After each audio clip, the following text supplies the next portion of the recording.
Queria dizer aos companheiros que o Brasil e a América do Sul, e creio que a América Latina, vive possivelmente o seu melhor momento em muitas décadas.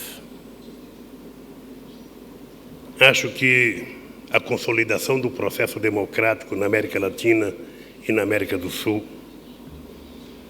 acho que o processo de desenvolvimento que acontece em quase todos os países da América do Sul e da América Latina, acho que as conquistas sociais que estão acontecendo no nosso continente é algo que eu não via há muitas e muitas décadas. Tive o privilégio de ser presidente do meu país num momento muito importante.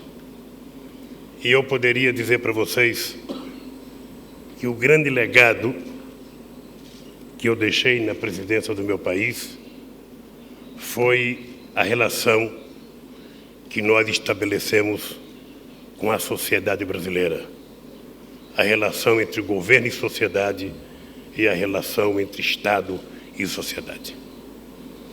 Acho, companheiro D'Alema, que poucas vezes se exercitou a democracia no Brasil como nós exercitamos no nosso país.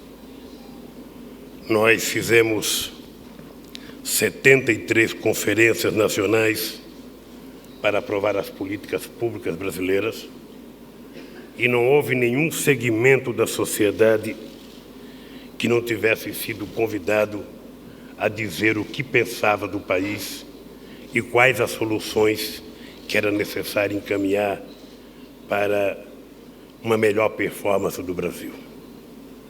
O resultado, eu penso que todos vocês conhecem. Nós vivemos um momento muito rico no Brasil. Nos 8 anos, nós conseguimos criar 16 milhões de empregos formais no Brasil. Em 8 anos, nós conseguimos elevar 39 milhões de brasileiros para a classe média e conseguimos tirar 28 milhões de brasileiros da extrema pobreza. Em 8 anos, nós conseguimos elevar a renda dos 50% mais pobres em 68%, e pela primeira vez os pobres ganharam mais do que os ricos, que ganharam apenas 10% de aumento de renda. E conseguimos fazer uma combinação de coisas que nós não acreditávamos que fosse possível fazer alguns anos atrás.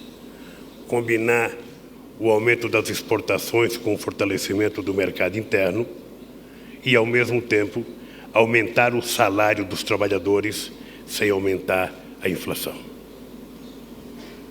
E eu penso que isso coloca o Brasil numa situação não privilegiada, porque no mundo global uma crise econômica afetará todos os países, mas o Brasil, depois de muito tempo, o Brasil tem um grande programa de investimentos até 2020 e, portanto, se o mundo caminhar numa certa normalidade, todos nós iremos ver o Brasil a se transformar na 5ª economia mundial antes de 2020. Nós trabalhamos com esse prognóstico, temos programas para isso, temos investimento para isso e, por enquanto, temos dinheiro para isso, sem precisar tomar dinheiro emprestado. Bem, mas como o Brasil não está sozinho no mundo, e como eu não acredito que seja possível um país encontrar saídas sozinho no mundo globalizado, eu queria dizer para vocês a minha experiência na participação dos fóruns multilaterais que discutiu a crise econômica a partir de 2008. Se vocês lerem os documentos aprovados na primeira reunião do G20 em Washington, o segundo documento em Londres em 2009 e o terceiro documento em Petersburgo, todos nós vamos chegar à conclusão de que soubemos fazer diagnóstico, soubemos apresentar as propostas, mas não houve execução das propostas por nós apresentadas. Eu queria dizer para vocês algumas coisas que nós afirmamos. Essa é a diferença, ô Felipe, essa é a diferença de ser presidente ou ex-presidente. Quando eu era presidente, certamente eu teria um copo d'água aqui, como ex-presidente. Como ex-presidente, eu tenho que procurar a minha própria água, porque senão morrerei de sede aqui. Bem, isso faz parte da nossa vida. Mas eu queria chamar a atenção de vocês para algumas coisas que já foram deliberadas pelos líderes mundiais nos últimos anos. Na reunião do G20, realizada em outubro de 2008 em Washington, que foi a primeira, e a segunda em abril de 2009 em Londres, nós fizemos um diagnóstico preciso das causas da crise e propusemos um conjunto de medidas adequadas para superar a crise. Nós afirmávamos com toda clareza que não bastava combater os sintomas da crise. Era preciso enfrentar também as suas causas. E dizíamos, ao mesmo tempo, sustentávamos que a crise não seria vencida só com medidas de ajuste, por necessária que elas pudessem ser, mas passava também, necessariamente, pela retomada do desenvolvimento global. Dizíamos ainda mais, se nós tivéssemos colocado em prática, nós poderíamos ter evitado grande parte da crise atual. Eu vou recordar algumas das coisas que nós aprovamos. Reformar o sistema financeiro a fim de restaurar a confiança e o crédito. Isso em 2009. Criar um novo sistema regulatório multilateral para que nossas autoridades financeiras estejam capacitadas a identificar e prevenir riscos macroprudenciais. Estender a regulação e a supervisão a todas as instituições financeiras sistemicamente importantes, assim como a todos os instrumentos e mercados. E isso incluirá, pela primeira vez, os mais importantes fundos de hedge.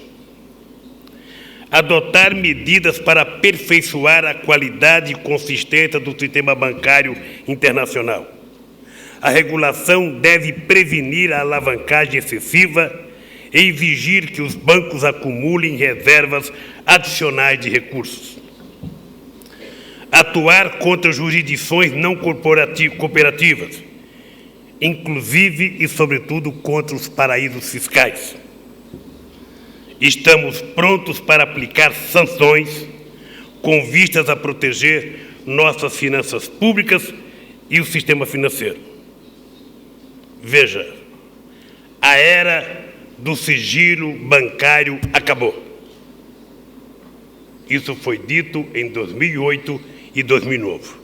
A era do sigilo bancário acabou. É preciso proteger consumidores, depositantes e investidores contra a prática abusiva do mercado para assegurar padrões de alta qualidade e para garantir que o mundo não volte a enfrentar uma crise dessa magnitude.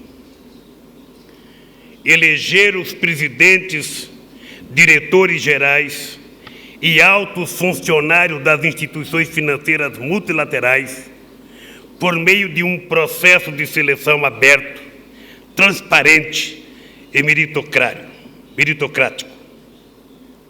Não foi o que aconteceu na última eleição do FMI. Mas, além de restaurar a confiança, é preciso retomar o crescimento e a geração de emprego em escala global, promover o comércio e os investimentos internacionais e rejeitar o protecionismo para garantirmos a prosperidade. Estamos determinados a buscar uma conclusão ambiciosa e equilibrada da rodada de Doha em 2010. Desde 2008, não conversamos sobre Doha. Suprimir as barreiras ao investimento e ao comércio de bens e serviços. Implementar plano de recuperação econômica que apoie o trabalho decente, ajude a preservar o emprego e priorizem a criação de postos de trabalho. Os desafios atuais não justificam o desrespeito ou enfraquecimento de padrões trabalhistas internacionalmente reconhecidos. Aumentar o nível de vida nos mercados emergentes e nos países em desenvolvimento também é um elemento crucial para se chegar ao crescimento sustentável da economia global. E concluímos dizendo o seguinte: não podemos descansar até que a economia global esteja totalmente recuperada e as famílias trabalhadoras em todo o mundo possam encontrar empregos dignos. Isso foi dito em 2008, 2009 em Londres e foi aprovado em Petersburgo em setembro de 2009. 20 presidentes das maiores economias do mundo disseram exatamente isso que eu vou repetir. Não podemos descansar até que a economia global esteja totalmente recuperada e as famílias trabalhadoras em todo o mundo possam encontrar empregos dignos.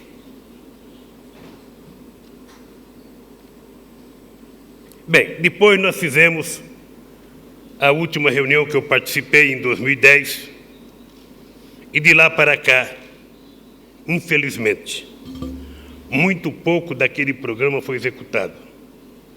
Tem-se a impressão que, evitada a catástrofe, a comunidade internacional se acomodou e desistiu de enfrentar os problemas estruturais que a provocaram.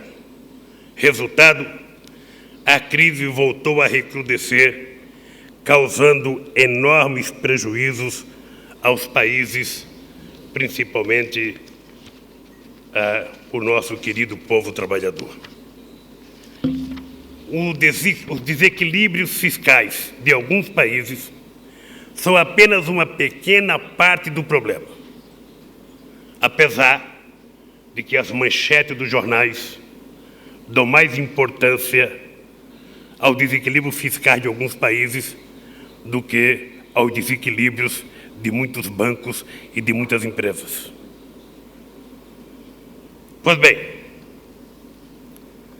o problema maior é o endividamento excessivo de empresas, de bancos e de consumidores que foram forçados a acreditar numa política de crédito em que o ser humano poderia gastar mais do que ganhava e que não teria problema.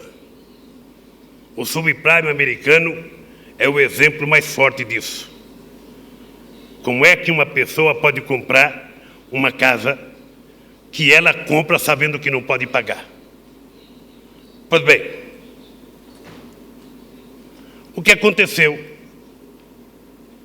é que, imediatamente, os governantes foram induzidos a assumir tanto a dívida das empresas quanto dos bancos. E uma dívida que era privada virou pública e está asfixiando os estados. Companheiros, você me puxa aqui no paletó quando estiver estourando o tempo, porque um latino-americano, e nós aprendemos com os espanhóis, um brasileiro, a falar demais. Nós não temos limite de tempo. Talvez a escola do Fidel Castro nos tenha...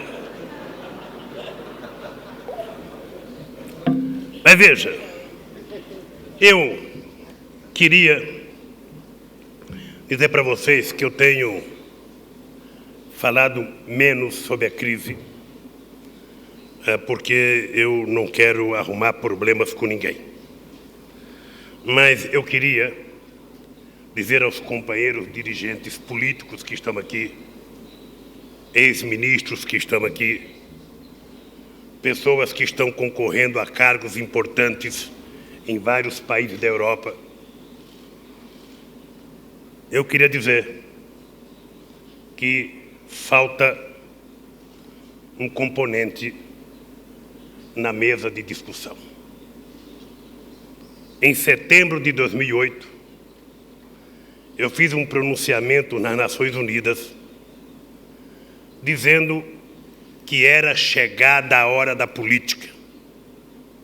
Essa crise econômica não seria resolvida por técnicos. Essa crise econômica seria resolvida por políticos que tivessem coragem de tomar decisões, que tivessem coragem de tomar remédios amargos, mas que tivessem coragem de não permitir que, mais uma vez, o povo pobre, no mundo inteiro, que não tem nada a ver com a crise, paguem a conta da crise. E, sobretudo, o povo trabalhador.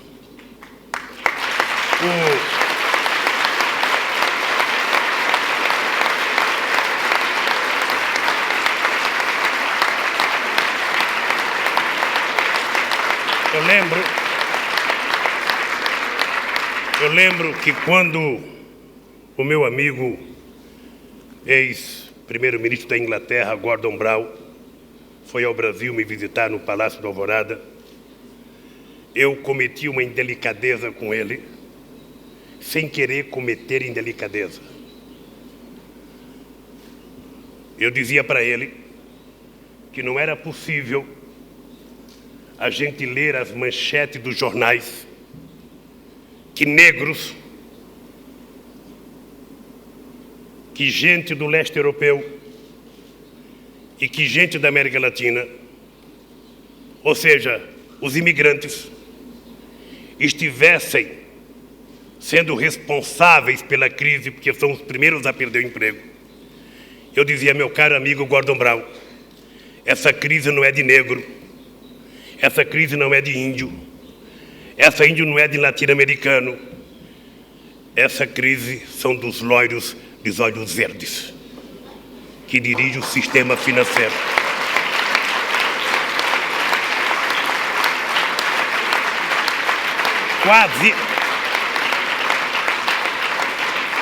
Quase que eu cometo uma heresia, porque a minha mulher é loira de olhos verdes. E eu passei muito tempo convencendo-a de que a crítica não era para ela, era para os banqueiros. Pois bem, eu estou convencido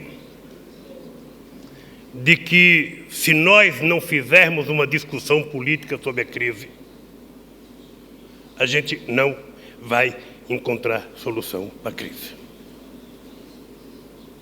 É inaceitável que uma economia do tamanho da economia da Grécia coloque em risco o poderio econômico que significa a União Europeia. Não é possível.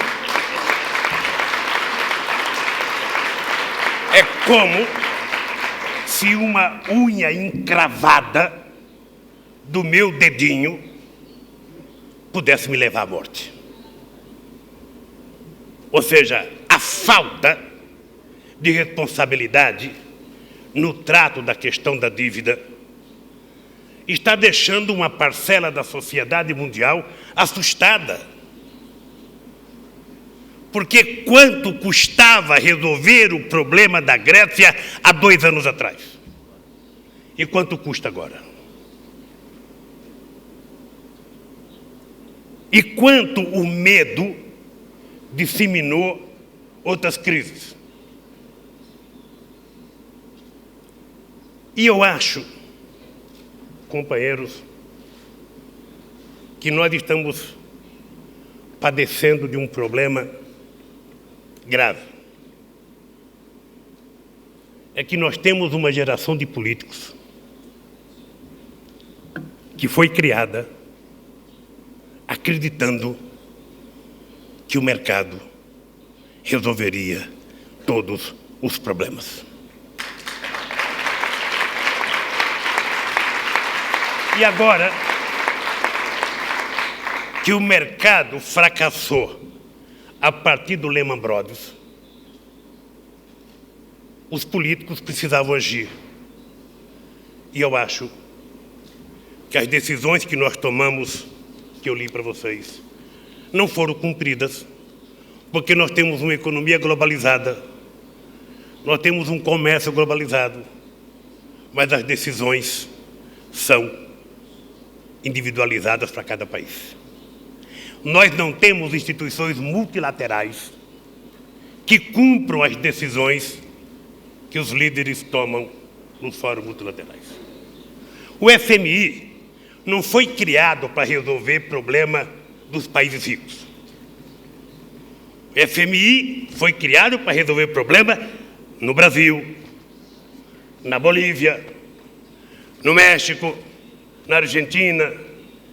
Eu lembro que eu era oposição e eu ficava assustado quando a cada 30 dias descia um homem e uma mulher em nome do FMI para dizer o que o Brasil tinha que gastar, o que o Brasil poderia fazer, qual era a política fiscal do Brasil, qual era a política tributária do Brasil. E eu lembro que era uma vergonha um país do tamanho do Brasil não saber o que fazer e precisar do FMI. Agora, o FMI desapareceu. Não sabe resolver o problema da crise americana, não sabe resolver o problema da crise europeia. Aliás, pelo contrário, os líderes não querem nem ouvir.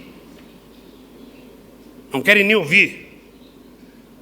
Ou seja, então, quando é que nós vamos criar essa instituição multilateral que possa dizer que a alavancagem do sistema financeiro não pode ser acima de uma determinada, quantidade de patrimônio? No caso do Brasil, o sistema financeiro só pode alavancar até no máximo 12 vezes o seu patrimônio líquido. Nos Estados Unidos, chegava a alavancar 35 vezes. Ora, se alguém está emprestando um dinheiro que não tem, que não é resultado de um produto, mas é resultado de um papel que gera outro papel, que gera outro papel, e não tem um sapato, um paletó ou um copo desse, um dia a casa cai. E foi o que aconteceu. Eu queria dizer para vocês que quando a crise eclodiu em 2008, os chamados especialistas no meu país diziam o seguinte: é preciso fazer contenção dos investimentos públicos, é preciso fazer ajuste fiscal. A velha coisa de sempre. E eu dizia, não, vai ter mais investimento público. Se a iniciativa privada não pode investir, o Estado vai investir para gerar emprego. E foi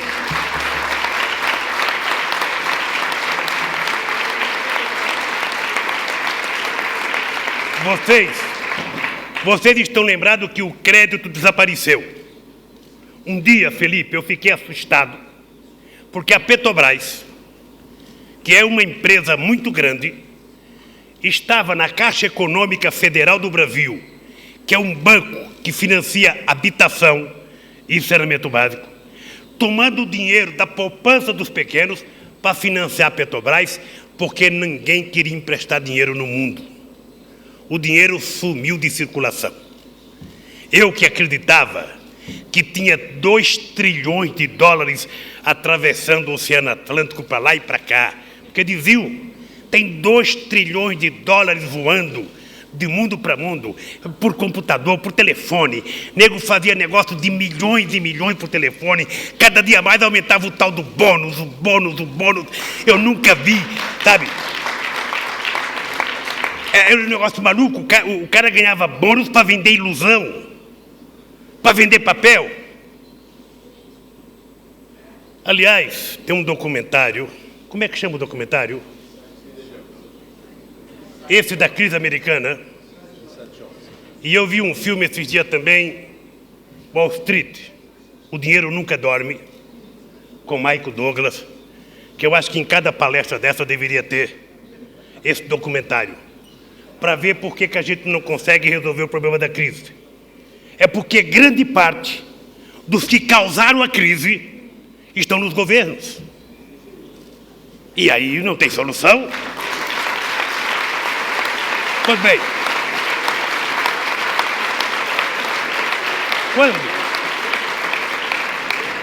quando aconteceu a falta de financiamento no Brasil, nós liberamos o dinheiro do compulsório.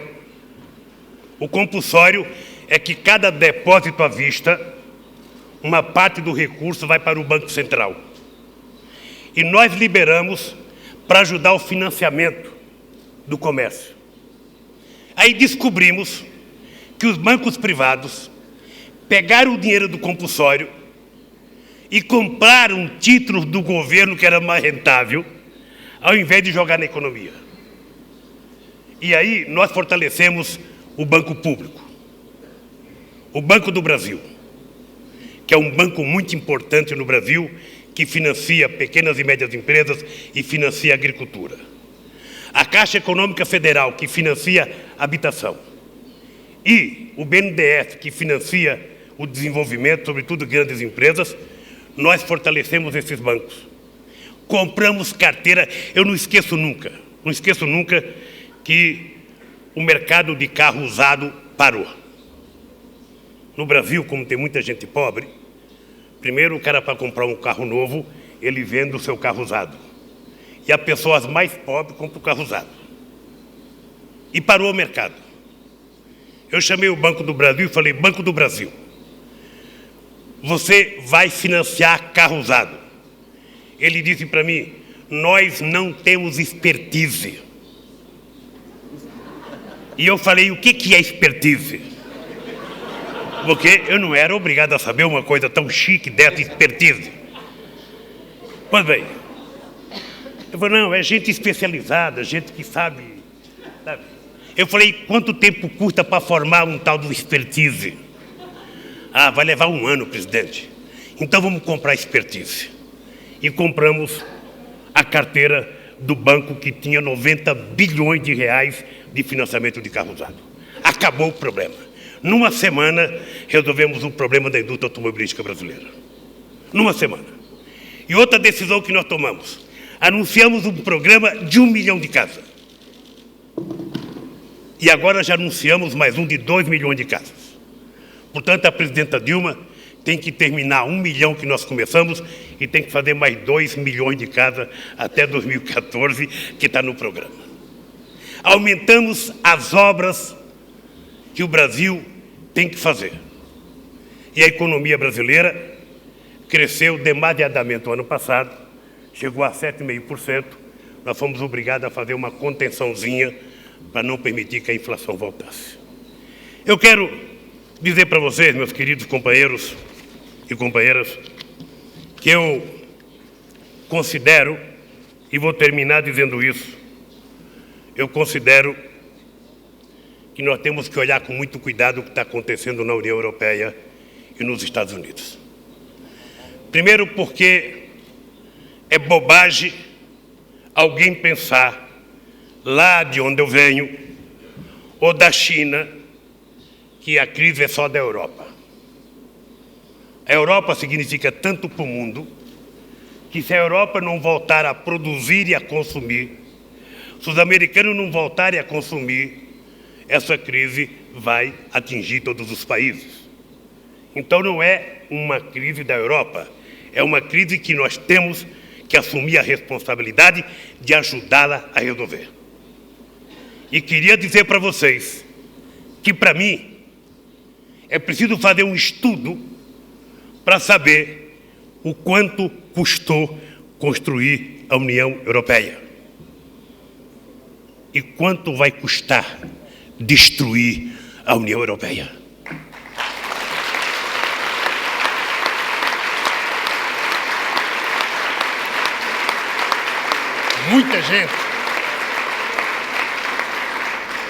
Muita gente pode não dar valor a isso.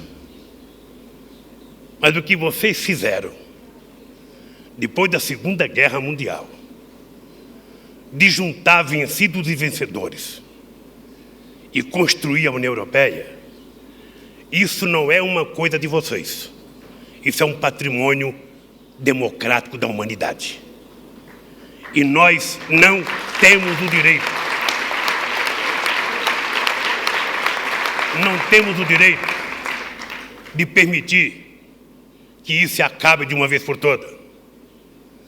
Porque a Grécia não pode ser a responsável, Portugal não pode ser o responsável, Espanha não pode ser responsável, todos têm que ter responsabilidade. O Brasil tem que ter responsabilidade, a China tem que ter responsabilidade. E o problema não é de cada país, o problema é global, efetivamente. É por isso que eu estou esperançoso. Eu tenho me ressentido, e vou terminar agora, é que eu vejo muita fotografia de técnicos discutindo a crise. Eu vejo muita fotografia de técnicos. Técnicos. Ora, se técnico resolvesse o problema, nós não precisaríamos de política, a gente ia na universidade e contratava. Vamos na universidade.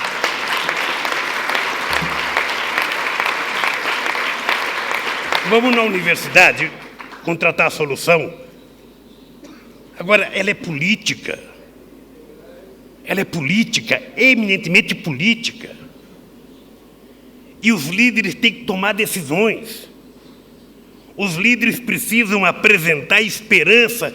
E eu diria que as decisões já foram tomadas. É preciso apenas agora executá-las. Quem vai controlar o sistema financeiro? Quem vai fiscalizar os paraísos fiscais? Quando é que as pessoas vão voltar a discutir emprego, consumo e crescimento econômico? E eu acho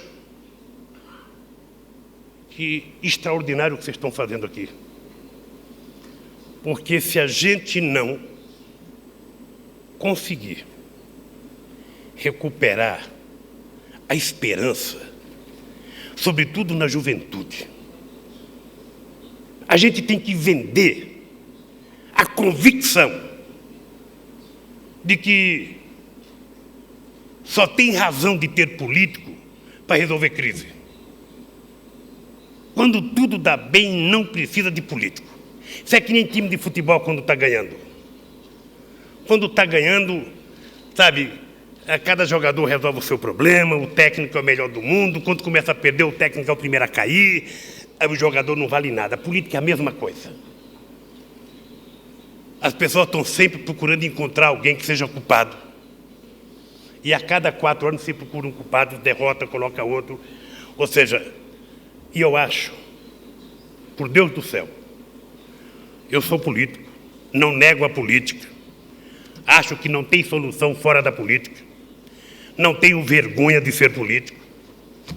Os países que tentaram encontrar solução fora da política pioraram. Então, eu queria dizer para vocês que os políticos não podem trabalhar com pesquisa de opinião pública todo dia. Deixa eu ver como está a pesquisa de opinião pública para mim tomar decisão. Se eu tiver mal, eu não vou tomar decisão. Um político que se preze não pensa numa crise como essa nas próximas eleições. Ele tem que estar preocupado em pensar nas próximas gerações. Ele tem que pensar nos outros e não nele.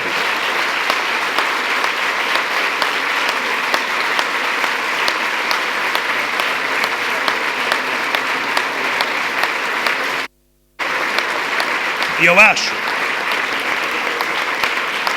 acho, companheiro do PSOE, companheiro Rubalcaba, companheiros de outros partidos políticos que estão aqui, acho que nós teremos muito mais credibilidade junto à sociedade que nós queremos representar se nós, mais rapidamente, apontarmos os caminhos para que os países voltem à normalidade. E só tem uma saída: crescimento econômico, mais comércio, menos protecionismo, porque é isso que vai gerar mais emprego, mais renda e mais desenvolvimento. E eu acho que isso precisa ser colocado na mesa todo dia e parar de discutir ajuste fiscal, parar de discutir recapitalização dos bancos, parar de discutir, porque todo mundo quer recapitalizar banco, mas ninguém quer recapitalizar os mutuários que perderam suas casas. Quem vai recapitalizar quem perdeu o emprego? E eu acho que essa discussão tem que ser feita pelos partidos, sabe, que estão preocupados em garantir um estado de bem-estar social para o seu povo. Portanto, eu peço a Deus que os líderes da Europa, reunidos agora em Bruxelas, discutam um pouquinho de política. Discutam um pouquinho de política. E que no G20 de novembro, o que eu estou dizendo para vocês, eu disse ao presidente Sarkozy, disse a outros líderes, de que é preciso implementar as decisões que nós tomamos em 2008, 2009 e 2010. Porque não há nada que desacredite mais um político do que ele não cumprir as decisões que ele mesmo tomou. Um abraço.